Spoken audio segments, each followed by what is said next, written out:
Good morning and welcome back to BeefLink TV, your daily dose of industry information. Today we're joined by Robert from our policy and compliance team to talk about layers of protectionism. Today's episode is focusing mainly on the taxes on goods.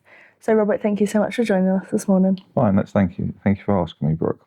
Now, talking about the US administration and kind of what are they trying to achieve?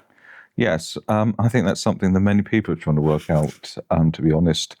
I think the first thing is to say that, we will try to explain it as we know now, but the situation is very chaotic. American policy basically seems to be divided up into two areas. Tariffs, which are attracting the headlines, which are a tax on goods, which all our members know. And the second part, which I know we're going to talk about later and do in a day or so, showing on Beaver TV, is the tax on ships and ports and things, which will affect the cost of moving freight.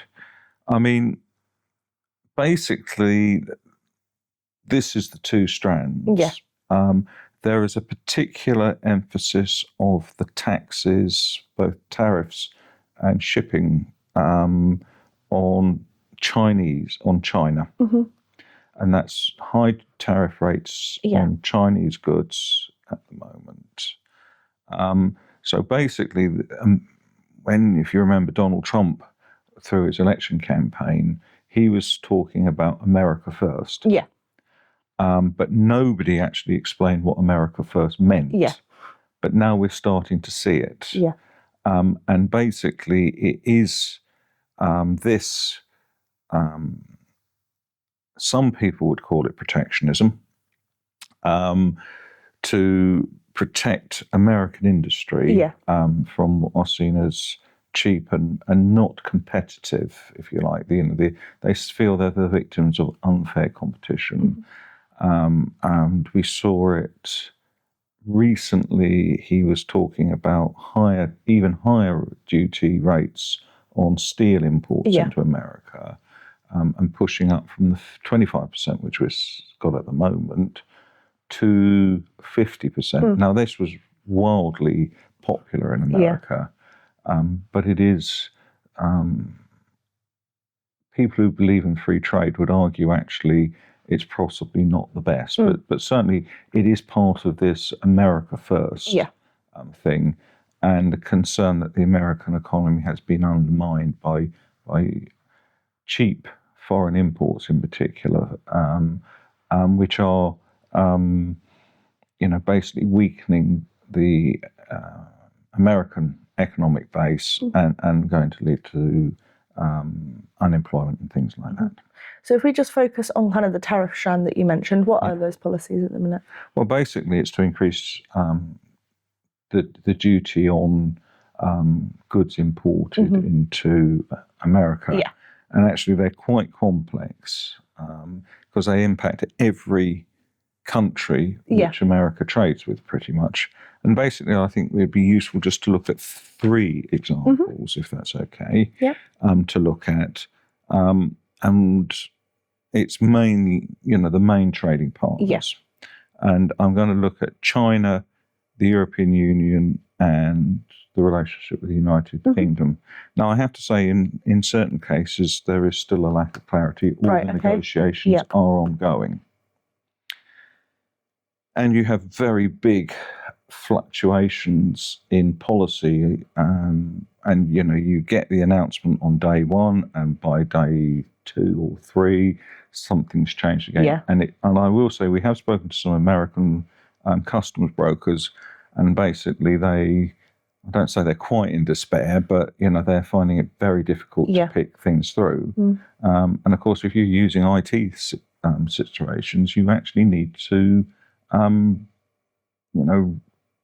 reprogram of course duty rates into the system. So let's just look at China. And this all goes back to this Independence Day, which, if I remember correctly, was the 2nd of April this year, when these tariff rates started being announced. So what we've seen is tariff rates on Chinese goods being imported into America maxing out at 145%. Now, in vice versa, US goods into China maxed out at 125%. Now, one thing that hasn't attracted so much attention, and it's not something a lot of people hear, it's not easy to explain, so I don't think the press looks at it very much, is this removal of the de minimis threshold. Now, de minimis threshold means that something can be imported into a country and you actually probably don't have to do a full customs entry, and you can bring it in tax-free pretty much. And it is a problem, actually, that many customs authorities in the world have been looking at, but actually trying to solve it is a bit difficult, because basically it is thought it is used as a method of bringing goods into a country which maybe shouldn't be there or are being deliberately undervalued. And so basically the Americans abolished the de minimis threshold for imports into the United States, and this particularly hit e-commerce from China. Anyway,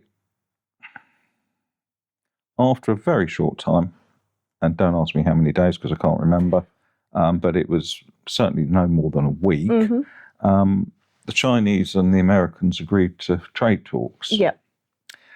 And the USA had reduced their tariff on Chinese imports into the United States to 30%, and the Chinese reduced their reciprocal tariffs, if you like, down to 10%. Right, yep. And these discussions are still ongoing. Right. Everything was paused for 90 days. With the European Union, the president announced a 20% tariff on EU goods. Yep. This was quickly reduced to 10%. And this was meant to allow for 90 days for trade talks, which haven't gone that quickly. And the US president, on the 23rd of May, frustrated at this lack of progress, threatened to actually put the rates back up to 50%.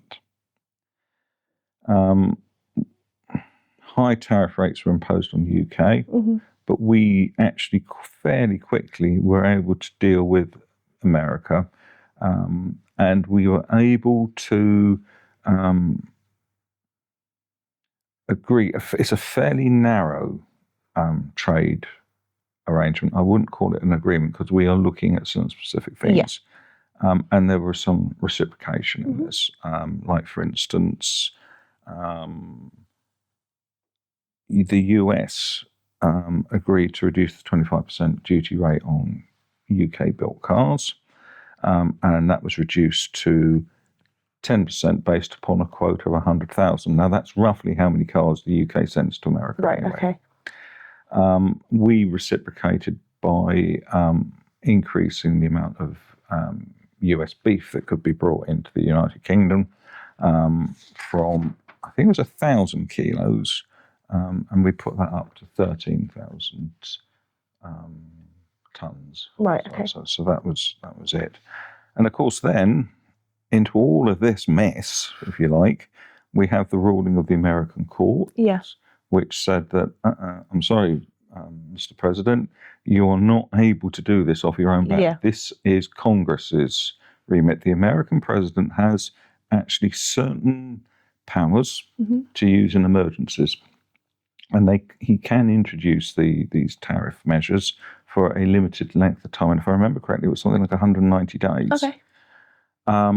But it's Congress which decides whether or not a tariff rate should be applied. They need to go through a due, if you like, political process, diplomat, and so that's that.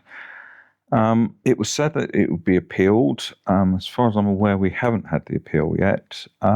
So that's where we're at. It's very difficult to base any long-term business decisions in this situation, and this could be obviously quite disruptive to trade.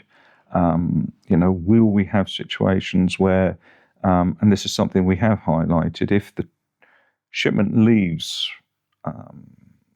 the the UK on a traditional maritime vessel, and somebody puts a large tariff up in America, will that actually mean the American importer decides it's not economically viable to actually import the goods? This is the sort of problem we've got. So basically our guidance to any member would be always, if you're dealing with America at the moment, is just double check with particularly the shipper or the party who's going to be the bill party, if you like, to make sure that they're still happy for the jobs to go through. Perfect. Thank you so much, Robert, for the update. Okay, thank you very much indeed. As we said, we are doing a separate episode focusing on taxes on shipping, so that will be released soon. That's all for today's edition of BeefLink TV, your daily dose of industry information.